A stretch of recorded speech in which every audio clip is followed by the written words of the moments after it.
नमस्कार, स्वागत है आपका न्यूज रूम पोस्ट में। मैं हूं आपके साथ रोशनी सिंह। महाशिवरात्रि भारतीयों का एक प्रमुख त्योहार है। ये भगवान शिव का प्रमुख पर्व माना गया है। माघ फागुन कृष्ण पक्ष चतुर्दशी को महाशिवरात्रि पर्व मनाया जाता है। माना जाता है कि सृष्टि का प्रारंभ इसी दिन से हुआ। पौराणिक कथाओं के अनुसार इस दिन सृष्टि का आरंभ अग्निलिंग के उदय से हुआ। इसी दिन भगवान शिव का विवाह देवी पार्वती के साथ हुआ था। साल में होने वाली 12 शिवरात्रियों में से महाशिवरात्रि को सबसे महत्वपूर्ण माना जाता है। भारत सहित पूरी दुनिया में महाशिवरात्रि का पावन पर्व बहुत ही उत्साह से मनाया जाता है। इस साल महाशिवरात्रि 18 फरवरी को मनाया जा रहा है। धर्म और शास्त्रों में ऐसा माना गया है कि भगवान शिव की पूजा में उनकी प्रिय चीजों को चढ़ाने से वो खुश हो जाते हैं।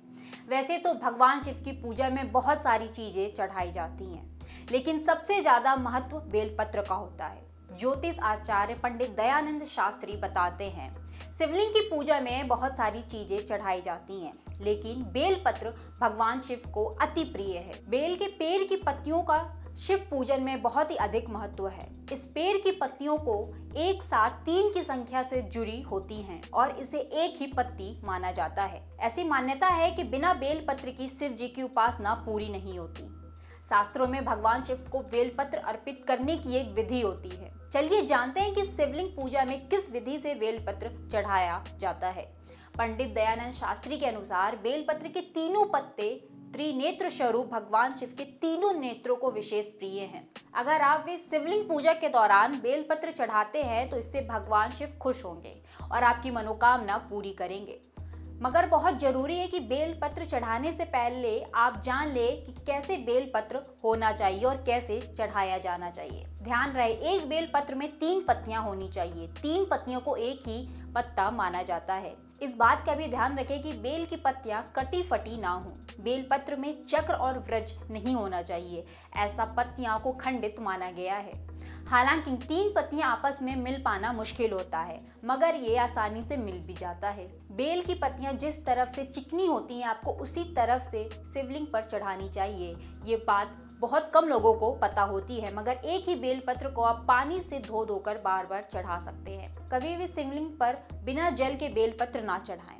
बेलपत्र 3 से लेकर 11 दलों तक होते हैं। ये जितने अधिक पत्र के हों उतने ही उत्तम माने जाते हैं। पंडित दयानंद शास्त्री बताते हैं कि शिव पुराण के अनुसार भगवान शिव को बेलपत्र अत्यंत प्रिय है।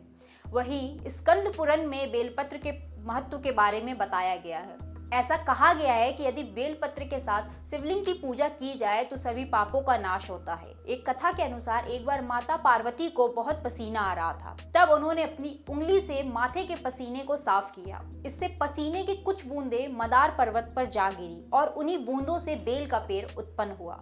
बेलपत्र का महत्व यहीं खत्म नहीं होता। ज्योतिष आचार्य पंडित दयानंद शास्त्री बताते हैं, बेल पर चढ़ाने के लाभ क्या क्या हैं। इसका सबसे बड़ा लाभ होता है कि भगवान शिव बहुत प्रसन्न होते हैं और सारी मनोकामनाएं पूरी कर देते हैं। वहीं बेल पर चढ़ाने से सुख के साथ घर में वैभव और धन भी आता है, यानी आपको कभी भी आर्थिक संकट का सामना नहीं करना पड़ेगा। अगर आप पुण्य कमाना चाहते हैं तो आपको बेल के पत्तियों में ओम नमः शिवाय या राम राम लिखकर उसे भगवान भोलेनाथ पर अर्पित करना चाहिए। शास्त्रों के अनुसार आप रविवार के दिन अगर बेलपत्र की पूजा करते हैं तो आपके सारे पाप धुल जाते हैं।